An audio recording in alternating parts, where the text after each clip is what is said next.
Bienvenidos nuevamente a una conferencia de prensa en relación a la que guarda la situación del COVID-19 en México. Son las 7 de la noche, hora de la Ciudad de México. Esta conferencia se transmite desde Palacio Nacional y vamos a tener nuestros componentes informativos del día de hoy. Primeramente iniciaremos, como es ya de costumbre, con la actualización del comportamiento epidémico, tanto de la carga de enfermedad como el comportamiento de la ocupación hospitalaria, y luego presentaremos el avance que continúa teniendo la campaña nacional de vacunación contra el virus SARS-CoV-2. Vamos entonces a iniciar con nuestra primera diapositiva. La estamos viendo de seguro ya en pantalla. Son estas dos curvas que ustedes ya conocen muy bien. La primera de ellas, la de color azul, en la cual representamos y podemos evidenciar el comportamiento de la epidemia de COVID-19 en el país desde sus inicios. La segunda, la de color verde, son el número de personas que se ha recuperado, es decir, han sanado de la enfermedad de COVID-19. En la primera de ellas, que es precisamente la del comportamiento epidémico, al día de hoy podemos ver representadas estas más de 2.323.000 personas que se consideran son casos ya de COVID-19 en base al sistema de vigilancia epidemiológica y específicamente el sistema informático que es el SISBER, en donde todas las unidades del país pueden notificar y confirmar los casos de la enfermedad cuando las personas obviamente demandan atención médica por presentar los signos y síntomas que todos ya conocemos. Como pueden ustedes ver, el día de hoy estamos ya graficando la semana epidemiológica número 8 de este año. Hoy domingo abre la semana o inicia la semana número 10 del año, pero como lo hemos siempre comentado en conferencias previas, estamos graficando y presentando lo ocurrido hasta hace 2 semanas para efectos de no tener sesgos en función de la notificación, el diagnóstico o la confirmación de los casos que pudieran hacernos pensar que el comportamiento pudiera ser diferente de lo que realmente está ocurriendo. Entonces, pero sí abrimos el día de hoy, ayer presentábamos hasta la semana 7, hoy abrimos la semana ya número 8 en la gráfica y lo que podemos ver es que continuamos con la tendencia descendente, que para esta semana serían ya 7 semanas continuas de tendencia descendente y específicamente para las últimas dos, es decir, para la semana o entre la semana 7 y la 8, pues este descenso es de un menos 16%. Esto continúa obviamente reafirmando el descenso en la cantidad de casos, por lo tanto el descenso de contagios que hemos estado teniendo en estas últimas semanas. Y bueno, podemos ver que al menos en el nivel o punto que estamos abriendo la gráfica el día de hoy, pues estamos prácticamente emulando similar al comportamiento que tuvimos el año pasado a mediados de septiembre, que fue cuando tuvimos la disminución más baja desde que inició la epidemia. Obviamente, de mantenerse esta tendencia y este comportamiento durante toda esta semana, pudiera haber la expectativa que la próxima semana pudiéramos entonces lograr el nivel más bajo hasta el momento de la epidemia. Pero, obviamente, para que esto suceda, requerirá de que todos sigamos sumando esfuerzos, sigamos aplicando las medidas de prevención para la COVID-19 y haciendo obviamente caso y aplicando las recomendaciones que las autoridades sanitarias locales están emitiendo en cada una de las 32 entidades federativas. Otro indicador que también continúa en una proporción bastante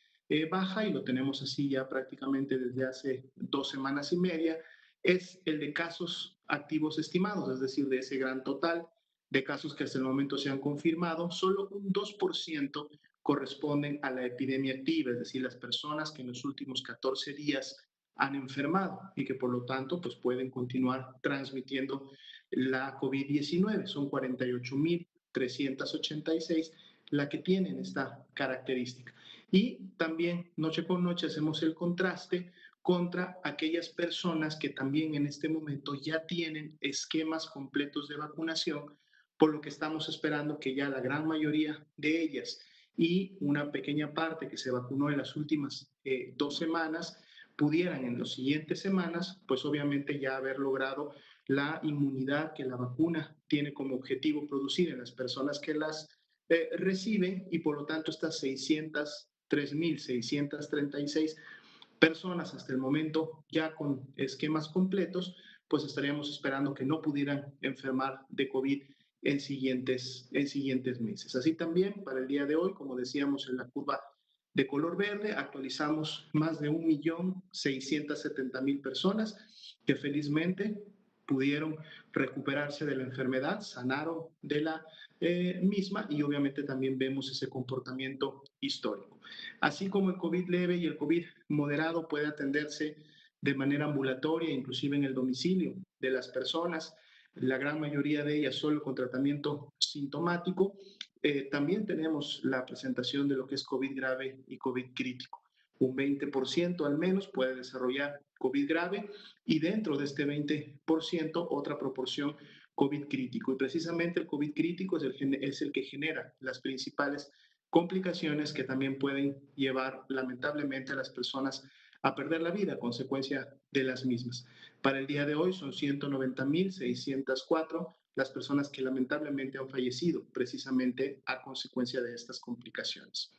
Si vemos nuestra siguiente diapositiva, en donde vemos la ocupación nacional, pero además en la gráfica, en la forma que tienen las curvas, el comportamiento de cómo se está llevando a cabo día con día estas hospitalizaciones,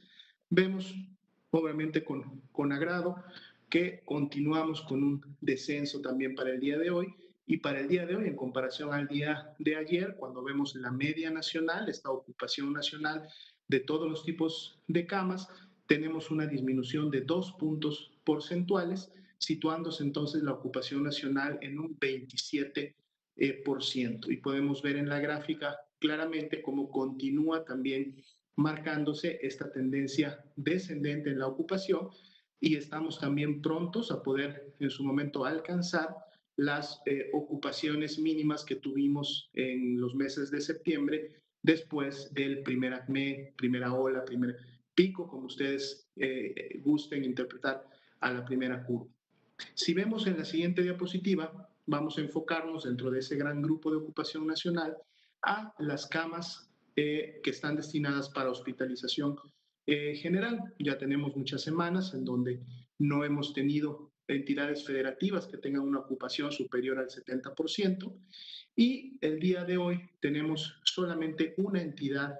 entre el rango de ocupación entre el 69 y el 50%. Y la entidad que precisamente salió de este rango y se incorpora a las 31 entidades que tienen menos de un 50% de ocupación es precisamente la Ciudad de México. La Ciudad de México tiene un 49%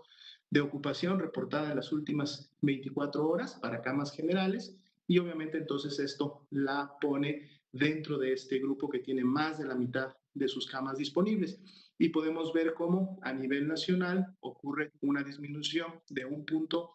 porcentual, situando esta ocupación nacional en un 27% para las camas generales. Eso quiere decir 22.906 camas disponibles. Si vemos la siguiente diapositiva, las camas con ventilador para los pacientes más críticos. Aquí seguimos todavía teniendo una entidad federativa, en este caso la Ciudad de México, en este rango entre 69 y 50%, pero veamos cómo para el día de hoy la Ciudad de México se está acercando cada vez más a poder disminuir su ocupación por debajo del 50%. Hoy día aparece con tan solo un 51%. Entonces esto obviamente la sitúa en una buena perspectiva que en siguientes días pudiera inclusive también dejar este grupo y unirse a las 31 entidades federativas que el día de hoy sí tienen menos del 50% de ocupación. Vemos precisamente cómo a nivel nacional la ocupación de camas con ventilador también disminuyó 2 puntos porcentuales, lo cual entonces ahora también sitúa este indicador por debajo del 30%, que es el mejor rango de seguridad, teniendo específicamente un 29%. En números por cama son 7.692 las camas con ventilador que están disponibles el día de hoy en México para poder atender a los pacientes más críticos. Vamos a ver ahora el otro componente informativo, que es el avance diario de la Estrategia Nacional de Vacunación. Si nos permiten la siguiente diapositiva, aquí tenemos precisamente la actualización para el día de hoy. Son 20.320 dosis las que al corte de las 4 de la tarde nos reportan se aplicaron en la jornada que se llevó a cabo pues precisamente este domingo. Como pueden ustedes ver, los fines de semana se continúa trabajando, las entidades federativas están poniendo todos sus esfuerzos para poder llegar a los lugares más lejanos, de difícil acceso, inclusive yendo a vacunar a las personas que no pueden transportarse por sí mismas, yéndolas a vacunar a su domicilio, y esto obviamente pues es algo de reconocerse. Y aún siendo fines de semana, el día de hoy se avanzaron 20.320 dosis y obviamente esto entonces hace que se incremente nuestro siguiente dato de la siguiente diapositiva, en donde vemos precisamente la carga acumulada, el avance acumulado de las dosis hasta el momento aplicadas, que para hoy suman 2.793.106 dosis hasta el momento aplicadas, y vemos cómo el comportamiento de esa curva de dosis acumuladas pues continúa todavía teniendo una tendencia ascendente y esperamos que sí se mantenga en función de las dosis que se van a estar aplicando durante esta semana que apenas inicia. Si nos comparten la siguiente diapositiva, actualizamos también entonces el desagregado de esa totalidad de dosis entre los diferentes grupos que hasta el momento las han recibido. Para efectos de personal de salud, todavía vemos unos ligeros incrementos en lo que se refiere a la primera dosis, porque se continúa avanzando y cubriendo con la meta, el objetivo de llegar a este 100% del personal trabajadores de la salud de primera línea. Decíamos, algunas entidades inclusive ya lograron ese objetivo y empezaron ahora con trabajadores de la salud de segunda línea, y hasta el día de hoy son 802.211 los trabajadores de la salud que han recibido al menos ya la primera dosis, y el 73% de todos ellos, es decir, 586.207, recibieron ya la segunda dosis y por lo tanto tienen ya el esquema completo de vacunación. Recordamos siempre que también el personal o los trabajadores de la educación del estado de Campeche recibieron 17.463 dosis y el 99% de ellos, 17.429, también ya recibieron su segunda dosis y por lo tanto tienen su esquema completo. ¿Cómo va el avance de las personas adultas mayores de 60 años y más para el día de hoy? El actualizado es de 1.370.116 y obviamente este grupo que conforman la etapa 2 de esta Estrategia Nacional de Vacunación es la que veremos en siguientes días pueda seguir incrementándose, y de seguro en 1 o 2 semanas más aproximadamente empezaremos también a ver el avance de segundas dosis y por lo tanto los esquemas completos que se estarán aplicando en función de las personas adultas mayores que ya en semanas pasadas hubieran recibido hace algunas 2 semanas al menos su primera dosis. Si vemos la siguiente diapositiva, tenemos la actualización también de lo que notifica el Sistema Nacional de Vigilancia Epidemiológica de las 32 entidades federativas, que es precisamente la ocurrencia de los eventos supuestamente asociados a vacunación e inmunización, que son manifestaciones, son signos o síntomas que las personas que reciben la vacuna pueden desarrollar a consecuencia, en la gran mayoría de los casos, precisamente por la aplicación del biológico en su organismo. Como podemos ver, precisamente de esas 11.012 ESAVIS que hasta el día de hoy se han reportado, en menos del 1% tienen una clasificación de ser ESAVIS graves y que por lo tanto hayan requerido de una atención hospitalaria. De hecho, de esos 68 casos de ESAVIS clasificados como grave, solamente 19 se mantienen en este momento bajo observación para, obviamente, completar todos los estudios clínicos y de imagenología y de laboratorio que se realizan para poder, a su vez, también contribuir no solo a la atención de la persona y que ésta se recupere y regrese por mejoría, sino también a la información que se genera para poder dictaminar y en su caso poder buscar obviamente si existe o no una causalidad con la aplicación de la vacuna. De ahí importante que el nombre de lo que se clasifica y reporta es precisamente evento supuestamente atribuible, es decir, en este momento todavía no se conoce si efectivamente fue la vacuna la que causó esa ave gravi. Esto viene posterior a una dictaminación. Pueden ustedes también encontrar la información actualizada en los diferentes recuadros de cómo se han distribuido, por ejemplo, la totalidad de los ESAVIS para cada una de las vacunas, y en las tablas de la parte inferior pueden ustedes encontrar cómo se han distribuido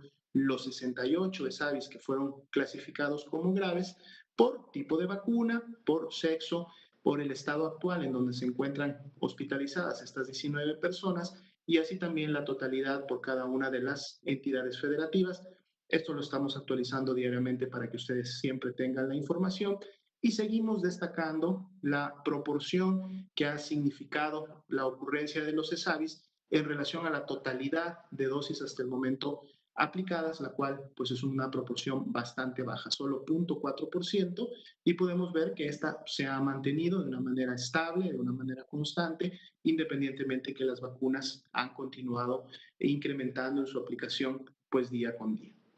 En la siguiente diapositiva recordamos que hasta el momento han llegado ya al territorio mexicano 4.691.775 dosis en los 4 tipos diferentes de vacuna y 4 marcas de 4 fabricantes diferentes de las mismas, recordando que precisamente esto es el resultado y ya la materialización de un esfuerzo que inició desde mediados del año pasado, cuando se empezó a dar un seguimiento por parte de las diferentes dependencias federales de gobierno de México del desarrollo de las diferentes farmacéuticas que estaban en ese momento, obviamente, en sus fases iniciales de manufactura y también de ensayos clínicos. Esa actuación temprana que tuvo el gobierno mexicano permitió que tan oportuno como fue diciembre del año pasado, se pudieran tener las primeras dosis de vacuna, y a partir de que llegaron aquellas se han podido tener acceso a 3 tipos y marcas más de vacunas, y se tiene la expectativa a través de estos contratos que en siguientes semanas y meses se puedan tener todas las cantidades de vacuna que en su momento se van a requerir para vacunar a la población en México. Por eso, si vemos la siguiente diapositiva, en función de esta información, precisamente es que le recordamos a todas las personas que debemos esperar nuestro turno. Recordemos que se han definido etapas muy claramente especificadas, no solamente en grupos poblacionales, sino también en la temporalidad en las que aproximadamente estas estarán iniciando, priorizando siempre a las personas que tienen el mayor riesgo de enfermar gravemente y morir a consecuencia de la COVID-19. Es por eso que la etapa 1 y la etapa 2 ya están en proceso. La primera inició desde el mes de diciembre y está cercana ya a lograr sus metas del 100%. La segunda etapa inició en el mes de febrero y es la que estará realizándose durante todo este mes y el siguiente mes, esperando poder llegar a cubrir, obviamente, la totalidad de un poco menos de 15 millones de adultos mayores de 60 años o más, con quienes al momento de realizar esta cobertura esperamos que el impacto en la disminución de la mortalidad por COVID-19 sea el mejor y el más alto y esperado que se tiene, y luego poder entonces continuar con otras poblaciones de menor riesgo, disminuyendo así cada vez, obviamente, el riesgo y la ocurrencia de mortalidad y letalidad en el país, pero también contribuyendo a disminuir la morbilidad, es decir, la cantidad de personas que enferman, ya que con el paso del tiempo serán cada vez menos las personas que puedan o que sean susceptibles de, al contagiarse, enfermar de COVID-19. Y finalmente, nuestra última diapositiva del día de hoy, les recordamos a las personas que en estos momentos ya están, les toca, están en su turno de poder vacunarse, que cuando acudan a los puntos de vacunación, a los módulos a donde son convocados, no olviden llevar con ellos siempre un documento en donde puedan generar su identificación personal, que tenga sus datos, sus nombres completos, que tenga, de ser posible o preferentemente, su CURP y obviamente también el domicilio en el cual actualmente están viviendo. Pero también les recordamos que estos documentos se presentan solo para, obviamente, evidenciar esta información, pero no es necesario que a estos documentos, menos a su identificación nacional de elector, se les tome algún tipo de fotografía o se les tome alguna fotocopia que pueda quedar en poder de alguna otra persona. No basta con que ustedes muestren sus documentos para la identificación y con eso será obviamente más que suficiente para poder recibir la vacuna. Si por alguna razón de causa o fuerza mayor usted no cuenta con algún documento de identificación, ninguno de los que se generan en México, y esto pudiera obviamente pasar o suceder, pero usted es una persona adulta mayor de 60 años o más, acuda al módulo de vacunación en la localidad y el municipio en donde se haya activado la vacuna y ahí de seguro los que están atendiendo el punto de vacunación podrán resolverle y podrán agendarle un día para que usted pueda también recibir su vacuna. Entonces, recordemos, continuamos todavía con la evolución epidémica en México, si bien es cierto, esta ha disminuido y ha tenido una tendencia claramente descendente en últimas semanas, vemos que a través de ese 2%, pues todavía la epidemia continúa activa para efectos del grupo que puede mantener todavía la transmisión y por lo tanto seguir generando más casos. Dado que todavía tenemos población que no ha enfermado desde que inició el año pasado la epidemia de COVID y que todavía lo pueden hacer en siguientes semanas y meses, pues entonces debemos de seguir aplicando las medidas de prevención para entonces contribuir a que la campaña de vacunación pueda continuar avanzando, pueda seguir cubriendo ahora con la vacuna las personas que no han enfermado, que éstas se sumen a las personas que ya enfermaron y que se espera tengan una inmunidad naturalmente generada y entonces los grupos de personas que pueden enfermar sean cada vez menores y esto obviamente contribuya en los siguientes meses al control de la epidemia y la disminución de la misma. Entonces, un esfuerzo que tenemos que hacer todos juntos, sociedad y gobierno, para poder lograr los objetivos pues, que hasta el momento se han planteado. Bien, esta sería la información para esta noche. Vemos que tenemos dos compañeros de los medios de comunicación en la sala. Entonces, por favor, le pediría a las personas que están en transmisión que nos ayuden a acercarle un micrófono. Por favor, adelante. Sí, muy buenas noches. Ya para que me ponga en pie. Juan Hernández, del periódico Basta, de Grupo Cantón. Serían dos preguntas precisamente hablando precisamente del Día Internacional de la Mujer. Si nos podría, por favor, compartir de esto ahorita, de lo que va de la pandemia, ¿cuántas mujeres han fallecido precisamente por COVID? ¿Cuáles han sido las comorbilidades que han presentado? Si han presentado, por decir, problemas cardíacos, han presentado hipertensión, perdón, obesidad, o sea, ¿qué otro tipo de problemáticas diabetes han presentado? Y en el caso también bueno, del día de mañana, ¿qué está preparando precisamente la Secretaría de Salud, precisamente de esta conferencia diaria, referente al Día Internacional de la Mujer? Gracias. Cómo no, con mucho gusto. Como hemos podido ver en las ocasiones en que hemos actualizado los diferentes productos informativos en relación a la distribución precisamente por sexo de la afectación, para efectos de la carga de enfermedad, es decir, personas que se contagian y enferman, realmente no ha habido una diferencia importante. Es decir, dependiendo del corte de cada una de las semanas, a veces pueden ser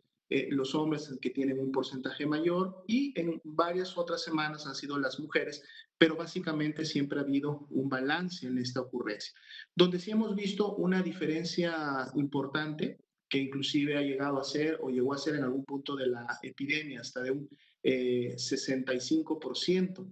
para los hombres y en donde obviamente teníamos menos mujeres que fallecían. Para efectos de las causas que producen las defunciones y hablando precisamente de estos factores de riesgo y estas comorbilidades, pues obviamente para efectos de sexo tenemos una distribución bastante similar. es decir, la presencia de obesidad y sobrepeso, la presencia de y sus frecuencias correspondientes de diabetes y de hipertensión también están presentes de forma importantes en este grupo poblacional si las definimos o las agrupamos por sexo, ¿no? Sin embargo, sí ha sido un porcentaje menor el que hemos observado en mujeres, siendo realmente los hombres los que han presentado al menos una frecuencia mayor en lo que se refiere a las defunciones que lamentablemente hasta el momento se han llevado a cabo, ¿no? No tengo en este momento una información de algún, digamos, programa especial que estuviera desarrollándose, preparándose para el día de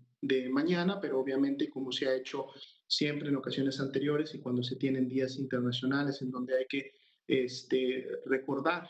alguna información especial para la población de relevancia, de hacer un llamado como lo será de seguro el día de mañana 8 de marzo, pues en su momento y mañana mismo en la conferencia se estarán presentando estos elementos.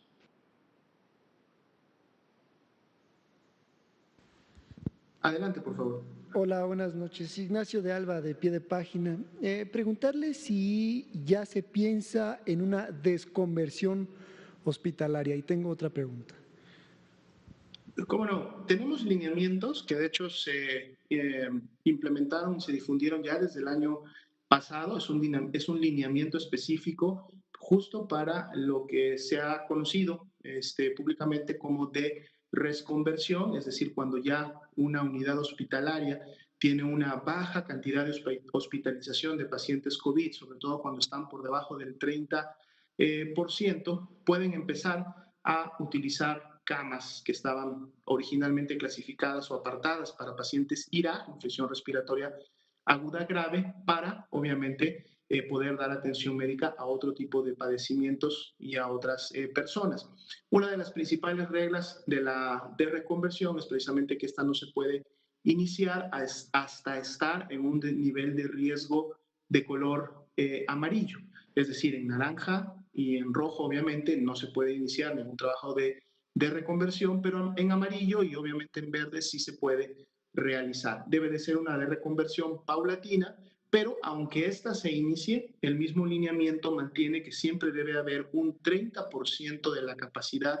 que esté disponible y permanente ante la posibilidad, obviamente, de cualquier rebrote que pudiera entonces generar otra vez una carga importante de casos graves que requirieran la hospitalización. Entonces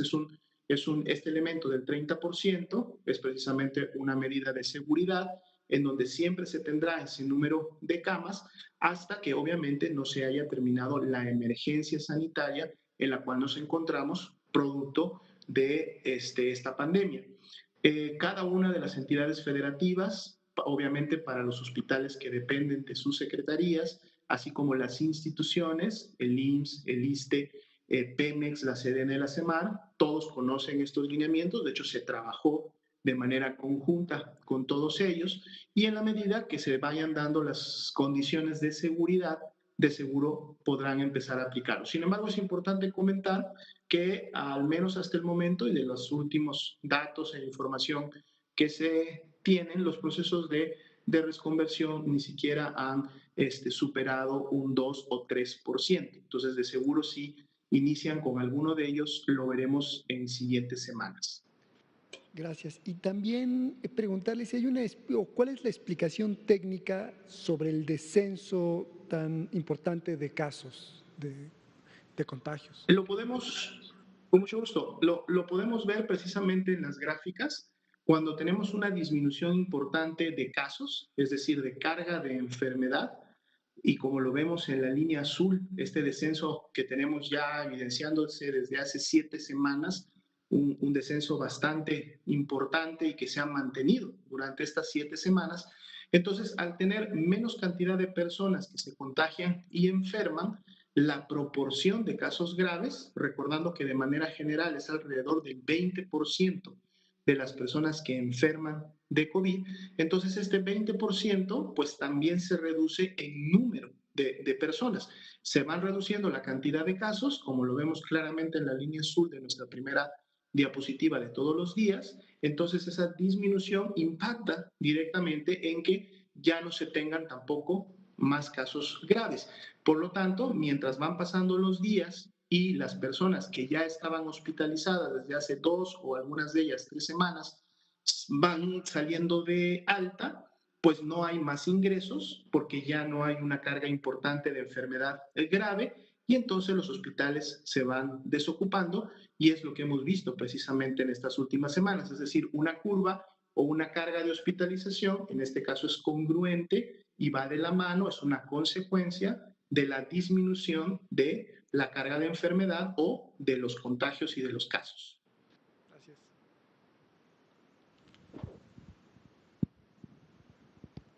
Adelante, por favor. Pero precisamente refiriéndose a este tema de la desconversión hospitalaria y de acuerdo al semáforo que estamos viendo, ¿cuáles serían cuántos estados estaríamos hablando que probablemente ya estarían iniciando esta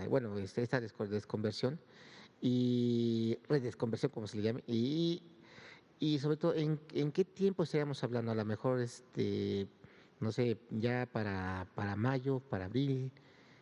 más o menos, porque va a la tendencia, va a la baja precisamente estas hospitalizaciones. Y bueno, obviamente hay otras enfermedades que requieren de atención. Estamos hablando de diálisis, estamos hablando de gente con cáncer, gente que necesita sus tratamientos de diabetes, operaciones, etcétera, ¿no? Que de alguna manera en algunos centros hospitalarios, no en todos, pero sí en algunos, sí las han ido relegando por ejemplo, en el caso de operaciones, las han ido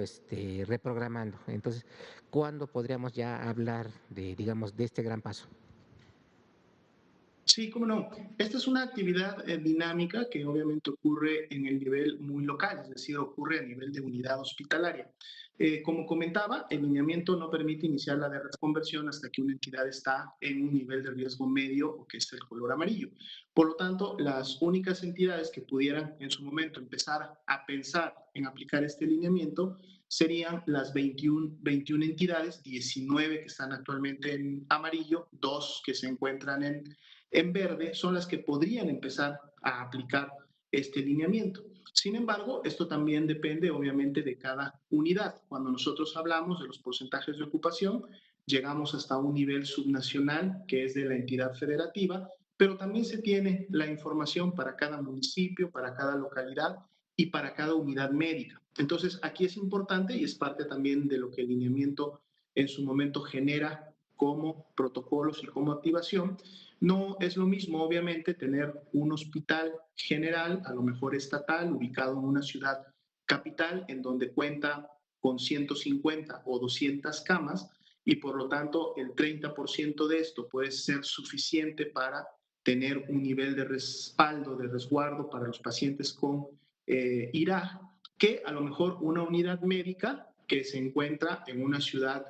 mediana o pequeña, en donde a lo mejor lo único que tiene disponible para efectos de todas las hospitalizaciones son 20 y 30 camas y que por lo tanto dejar estas 10 camas disponibles para retirar pudiera significar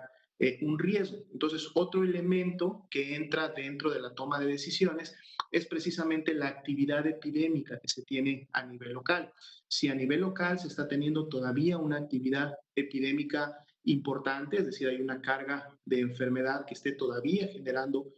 casos y tasas de incidencia de importancia para esa localidad, sea porque a lo mejor entró después al proceso de brotes y al proceso epidémico, pues entonces todavía no se inician los trabajos de reconversión porque la capacidad hospitalaria de por sí es baja. Entonces, es un tema muy dinámico, los lineamientos tienen claramente identificados todos los elementos de cómo se puede operar este mecanismo, pero debe de ser analizado por cada una de las unidades y cada una de las unidades obviamente que está a cargo tanto de las secretarías de salud estatales, de la misma federación, con los hospitales obviamente federales centrales, pero también por cada una de las instituciones. Entonces sí es importante que se llegue a este punto. Y obviamente, en función de la segunda pregunta, la razón por la cual se llevó a cabo este lineamiento, la primera de ellas es precisamente para dar un orden, para dar una certeza y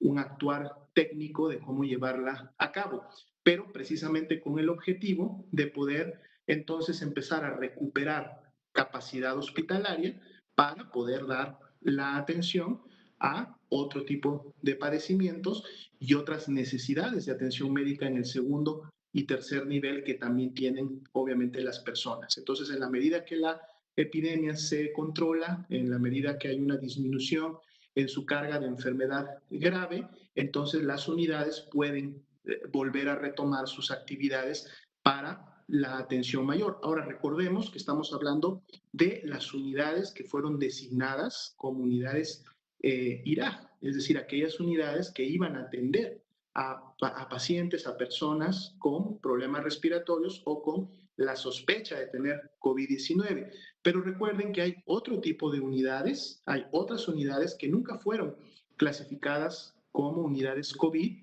Estamos hablando precisamente de las unidades no COVID y estas continúan con su atención, obviamente, para otro tipo de enfermedades. Y son unidades que al haber sido designadas como no COVID, o mejor dicho,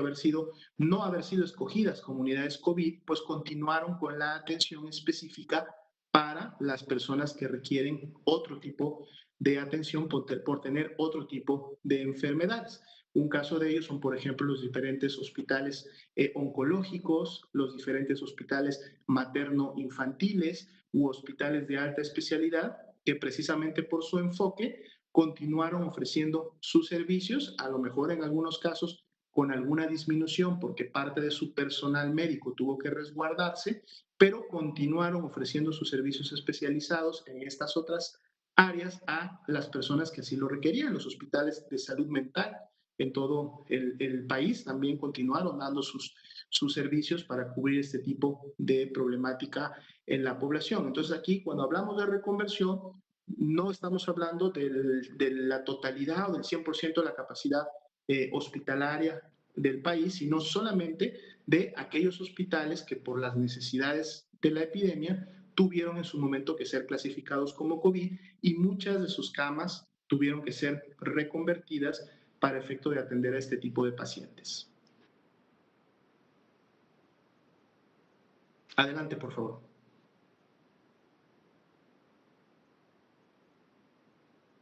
Bien, ustedes me avisan si no tendríamos entonces ya más preguntas para el día de hoy. Muy bien, si es así, pues entonces agradecerles a todos por habernos sintonizado, por haber atendido esta conferencia, por mantenerse informado de cuál es la situación y cuál es el comportamiento de la epidemia. Esto es muy importante porque a través de toda esta información es que obviamente contribuye a que nosotros en lo individual, en lo familiar, en la comunidad podamos estar tomando decisiones para contribuir precisamente al control epidémico. Estemos muy atentos a las recomendaciones que nos realizan nuestras autoridades sanitarias locales, en los niveles estatales, en los niveles municipales. Ellos obviamente tienen el día a día también de lo que está ocurriendo en cada una de nuestras ciudades, en nuestras localidades donde vivimos y por lo tanto tienen una mejor precisión cuando emiten una recomendación, ya sea que esta vaya orientada a disminuir la movilidad o las congregaciones o si el nivel de riesgo lo permite, inclusive estas vayan también orientadas pues a poder favorecer un poco más la actividad socioeconómica, que como hemos dicho también es muy importante para el bienestar de las personas, pero siempre y no olvidando nunca que la principal y lo prioritario es precisamente el resguardo de la salud y la vida. Entonces, si todos nos sumamos a continuar aplicando estas medidas, de seguro podremos ver que en siguientes semanas tengamos todavía reducción de los niveles de nuestra epidemia en México. Tengan todos ustedes muy buenas noches.